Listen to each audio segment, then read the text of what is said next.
Украинской православной церкви Киевского патриархата в Крыму угрожает уничтожение. Об этом заявил архиепископ Симферопольский и Крымский Климент. По решению арбитражного суда Крыма у кафедрального собора в Симферополе изъяли первый этаж. Его передали российской кредитной организации.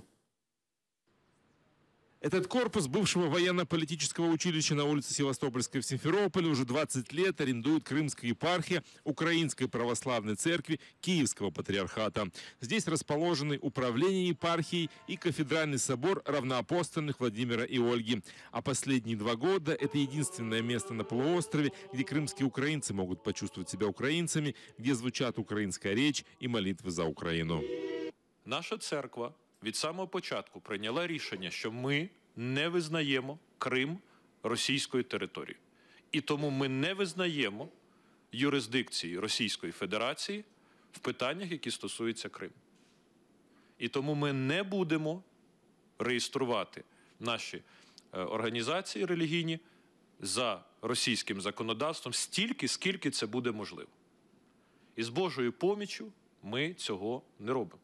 Перерегистрация религиозных организаций в Крыму официально закончилась 1 января этого года. Это значит, что формально УПЦ КП на полуострове вне закона. Последствия этого не заставили себя ждать. 14 января арбитражный суд Крыма удовлетворил иск Министерства земельных отношений об изъятии 1-го этажа кафедрального собора. За рішенням суду я мушу сплатити $500 000 рублів Міністерству майна і земельних відносин, протягом 10 днів звільнити приміщення и готовиться до того, что далі в мене заберут це приміщення. Архиепископ Климент признает, вел переговоры с главой российского правительства в Крыму Сергеем Аксеновым и его замом Русланом Бальбеком. Те сначала кормили обещаниями помочь, а потом отправили решать вопрос в Москву. В Москву я не їздив і в Москву я не збираюся їхати. Це не належить до моєї компетенції. Їздити по Москвам і вирішувати в цих Москвах питання. Приїжджають москвичі, знають, що є проблема, хай вирішують або в Симферополі, зустрічаючись зі мною, або в Києві. Бо моє керівництво, патріарх Київський всієї Руси України, знаходиться в Києві. Несмотря на решение суда, архиепископ Климент не намерен отдавать здание и надеется на помощь украинского государства.